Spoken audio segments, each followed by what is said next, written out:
ऐकता का? उद्या पप्पांचा रिटायरमेंटचा दिवस आहे.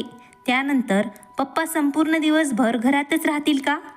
मोठी सून काजल तिच्या पतीला अजयला म्हणाली. अजय म्हणाला, हो काजल, घरातच राहतील, कुठे जाणार आहेत? याचा अर्थ संपूर्ण दिवसभर त्यांची सेवाच करावी लागेल. तुम्ही त्या दिवशी म्हणाले होते थोडे दिवस अजून, त्यानंतर मला पप्पांची सेवा करावी लागणार नाही. परंतु आता तर पप्पा संपूर्ण दिवसभर डोक्यावरतीच बसून तांडव करतील. कधी हे दे तर कधी ते दे. संपूर्ण दिवसभर मी हेच काम करत राहणार आहे का? अतिशय रागात म्हणाली काजल. अजय म्हणाला, एकदा पप्पांच्या रिटायरमेंटचे पैसे येऊ देत. काजल, तुला तर माहीतच आहे, पप्पांनी सांगितलं होतं रिटायर झाल्यानंतर सर्व प्रॉपर्टीची वाटणी करतील आणि रिटायरमेंटला जे पैसे भेटतील ते सुद्धा तुमच्या 2 भावांमध्ये अर्धे अर्धे वाटून टाकतील. आम्ही दोघं भाऊ वेगवेगळे होतोल. नंतर आपण पप्पांना कायमस्वरूपी छोट्याकडे पाठवून देऊ. फक्त एकदा प्रॉपर्टीचा हिस्सा भेटू दे, तोपर्यंत सेवा कर पप्पांची. तसे तर मी अगोदर विचार केला आहे, आयुष्यभर मी त्यांना माझ्याजवळ नाही ठेवू शकत, त्यामुळे तू कशाला काळजी करतेस? काजल म्हणाली, हो, मी सुद्धा त्याच दिवसाची वाट पाहत आहे ज्या दिवशी पप्पांची प्रॉपर्टी आपल्या हातात येईल. दुसरीकडे लहानी सून पायल तिच्या पतीला विजयला म्हणाली, उद्यापासून पप्पा संपूर्ण दिवस घरातच राहतील. याचा अर्थ आपले स्वातंत्र्य संपून जाईल आणि त्यातल्या त्यात त्यांना वेळेवरती चहा, नाश्ता, जेवण द्या ते वेगळंच. कमीत कमी ते जेव्हा ऑफिसमध्ये जायचे तेव्हा सकाळी सकाळी घरातून बाहेर निघून जात होते आणि नंतर रात्रीच त्यांचा चेहरा पाहावा लागायचा. परंतु आता संपूर्ण दिवसभर त्यांचा चेहरा पाहावा लागेल. विजय, काहीतरी उपाय शोधून काढ, कारण मला त्यांची संपूर्ण दिवसभर सेवा करावी लागू नये. तसं पण संपूर्ण दिवसभर पप्पांचा चेहरा पाहण्याची मला अजिबात इच्छा नाहीये. विजय म्हणाला, हे विसरू नकोस पायल, करशील सेवा तरच मिळेल तुला मेवा. पायल म्हणाली, मला काहीच समजलं नाही. विजय म्हणाला, विसरलीस का तू? पप्पांच्या रिटायरमेंटचे पैसे येणार आहेत. तुला असं वाटत नाही का तुला त्यांचे संपूर्ण पैसे भेटावे? पायल म्हणाली, अरे हो विजय, मी तर विसरलेच होते. आता तर पप्पांची सेवा करावीच लागेल.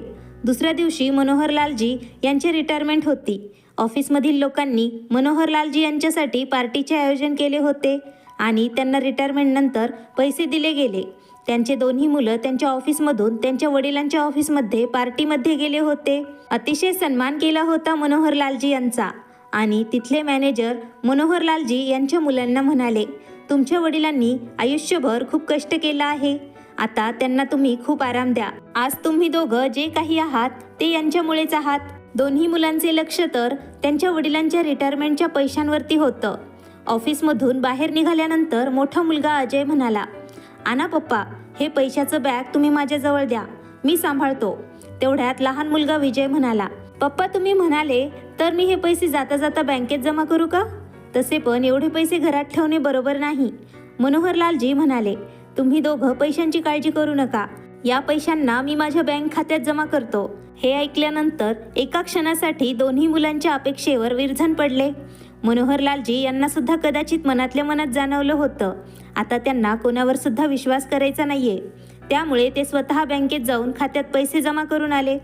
मनोहरलालजी रिटायर तर झाले, परंतु अजून सुद्धा सकाळी लवकर उठतात आणि न्यूजपेपर वाचत बसतात. सुरुवातीच्या दिवसात तर त्यांच्या सुनांनी त्यांच्या सेवेमध्ये काहीच कमतरता केली नाही. दररोज सकाळी टेबलवरती त्यांचा चहा, नाश्ता आणि वेळेवरती जेवण सुद्धा पोहोचवत होत्या.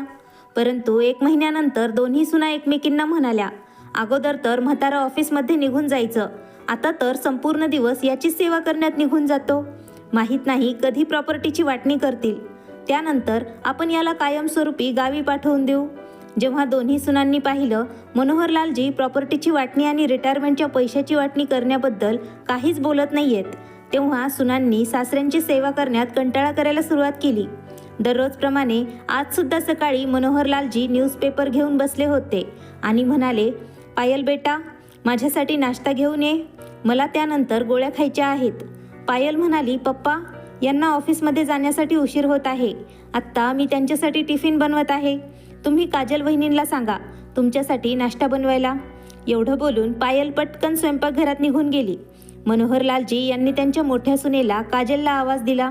थोडा वेळ काजल आलीच नाही, परंतु मनोहरलालजी यांनी बराच वेळ तिला आवाज दिल्यानंतर काजल आली आणि म्हणाली, पप्पा, काय झालं आहे? तुम्ही एवढे का ओरडत आहात? मनोहरलालजी म्हणाले, बेटा, जरा माझ्यासाठी नाश्ता तर बनव. माझं औषध गोळ्या खाण्याची वेळ झाली आहे. काजल म्हणाली. पप्पा, मी आत्ता त्यांच्यासोबत बाईकवरती जात आहे. हे मला ऑफिसला जाता जाता ब्युटी पार्लरमध्ये सोडणार आहेत. तुम्ही एक काम करा, पायलला सांगा. आज तर सकाळचा नाश्तासुद्धा नाही मिळाला मनोहरलालजी यांना. त्यांना आज नाश्ता न करताच गोळ्या औषध खावे लागले. पायल तिच्या जावेला काजलला म्हणाली, मी आता माझ्याकडून सेवा नाही होत आहे या म्हाताऱ्याची, आणि हा म्हातारा आपल्याला रिटायरमेंटचे पैसे सुद्धा देत नाहीये आणि प्रॉपर्टीची वाटणी सुद्धा करत नाहीये. काजल म्हणाली, हो पायल, आपल्याला या म्हाताऱ्याला अशाच अवस्थेत सोडायला हवं. आता आपण याचं एक सुद्धा काम करायचं नाही, तेव्हा याची अक्कल जागेवर येईल. आता दोन्ही सुनांनी ठरवलं होतं, आता त्या मनोहरलालजी यांची सेवा करणार नाहीयेत.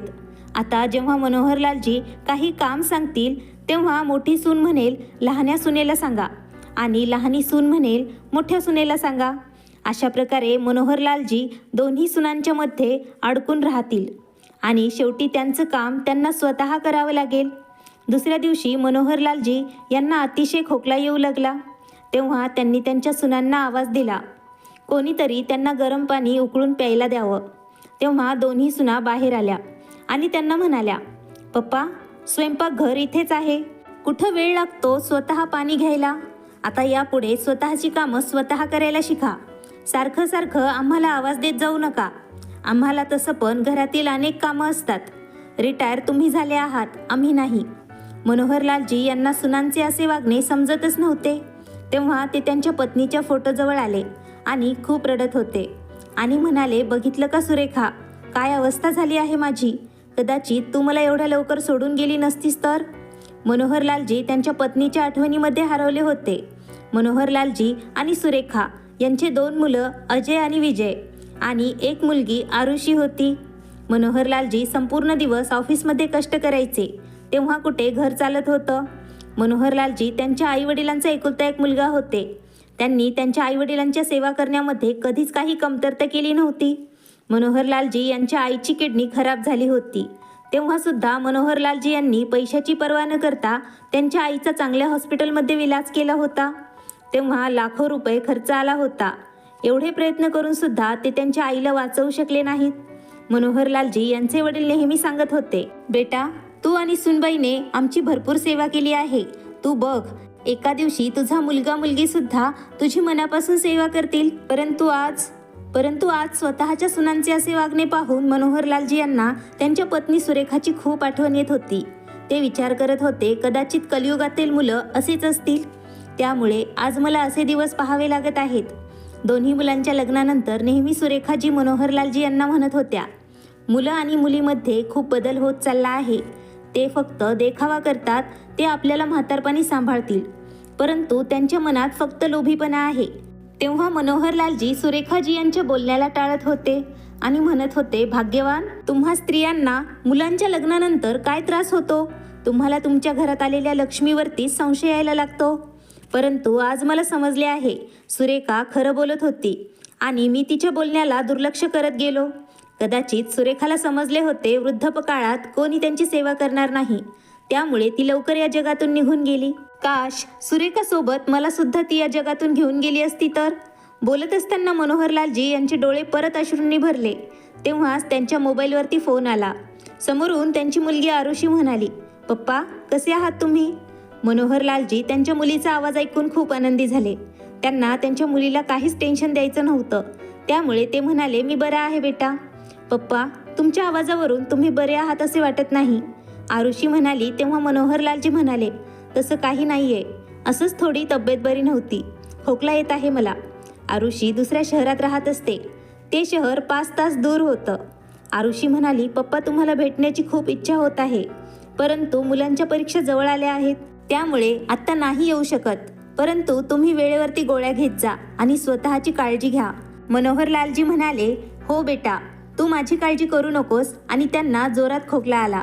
तेवढ्यात मोठी सून काजल म्हणाली, तोंडावरती हात ठेवून खोकला पप्पा, घरात लहान मुलं आहेत.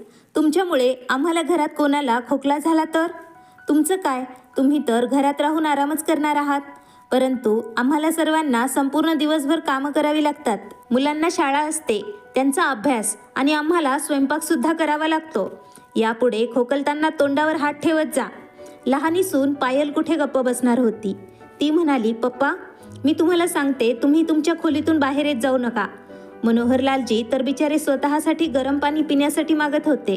ते सुद्धा त्यांनी त्यांच्या सुनांना मागितले होते, परंतु त्यांनी सांगितलं स्वतः घ्या. आणि आता एवढं बोलत होत्या ते वेगळंच. दुसऱ्या दिवशी रविवार होता. मुलांनी आणि सुनांनी बाहेर जाण्याचा प्लॅन केला होता. घरातील वॉशिंग मशीन सुद्धा खराब झाली होती, त्यामुळे मनोहरलालजी यांचे बरेच कपडे धुवायला पडले होते. मनोहरलालजी यांना तर माहीत होतं त्यांच्या सुना तर त्यांचे कपडे धुणार नाहीत, त्यामुळे स्वतः बाथरूममध्ये कपडे धुण्यासाठी बसले. जेव्हा दोन्ही मुलांनी मनोहरलालजी यांना कपडे धुताना पाहिलं तेव्हा अजय म्हणाला, पप्पा आता तुम्हाला आमच्या दोघांना प्रॉपर्टीची वाटणी करून द्यायला पाहिजे आणि रिटायरमेंटच्या पैशांची सुद्धा वाटणी व्हायला पाहिजे. आता बघा, दोन्ही सुना तुमची सेवा सुद्धा करत नाहीत.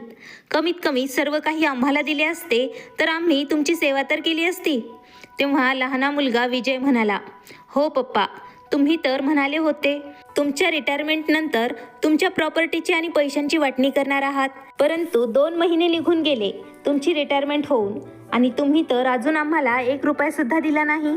मनोहरलालजी यांना सुना आणि मुलांचा लोभ समजला होता, त्यामुळे त्यांनी अजून कोणाला काहीच दिलं नव्हतं.